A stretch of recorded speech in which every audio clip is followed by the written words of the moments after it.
What's going on, guys? Jason back with another video. I'm back in the basement. So over the weekend I did a portrait session in Central Park with my wife, and we took our Fuji cameras to do the shoot.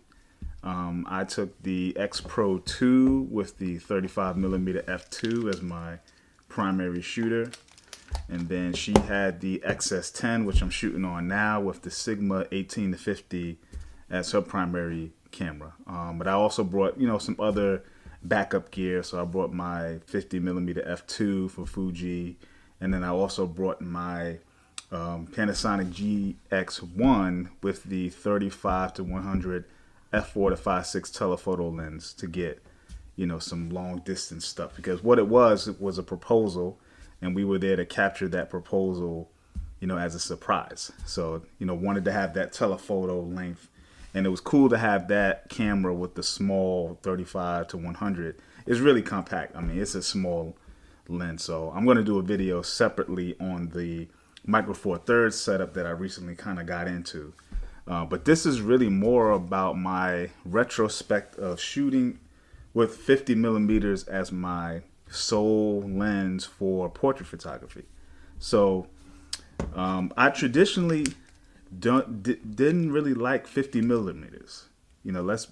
That's a focal length that I've never really loved, because it kind of sits in no man's land from my personal side of things.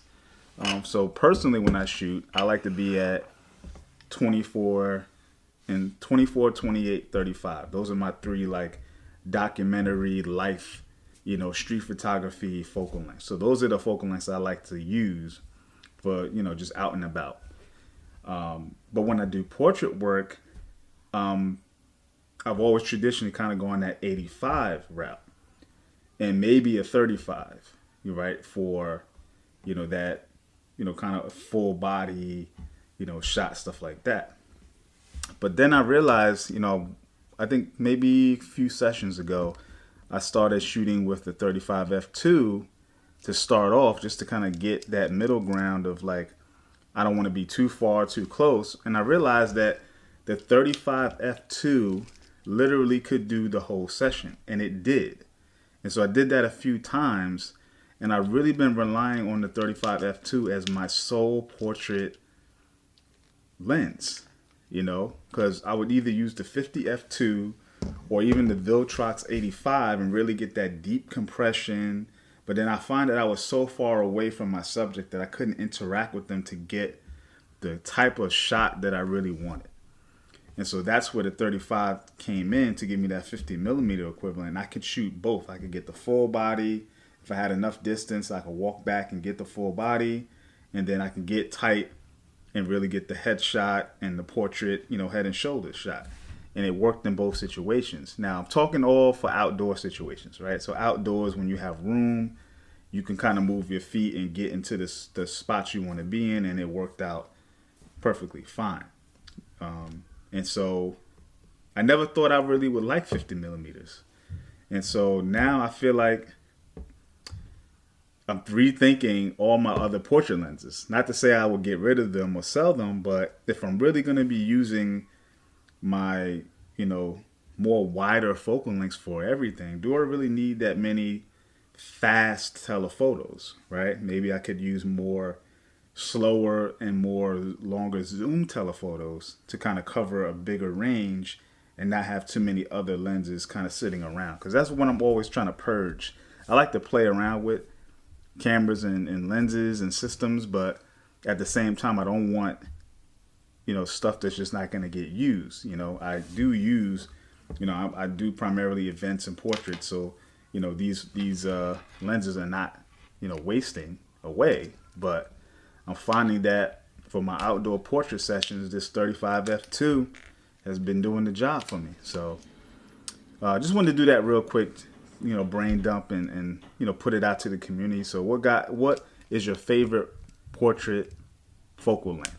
No matter what system, not Fuji specific, but in any, system, any, just general, what is your focal length? So I've been new to this 50mm. I've always had 50mm because they've always been the cheapest for any system, but hasn't been my favorite focal length.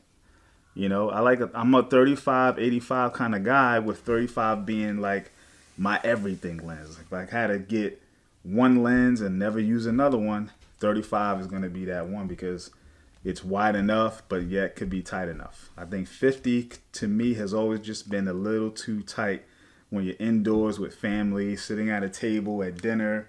50 is too tight to get a big portion of that table, you know, to get people straight in front of you. But for portraits, when you got room outdoors, and if you got a fast f2-ish or better, I think it does the job. You know, I can get, you know, good depth of field. See, another thing about depth of field, let me touch on that real quick.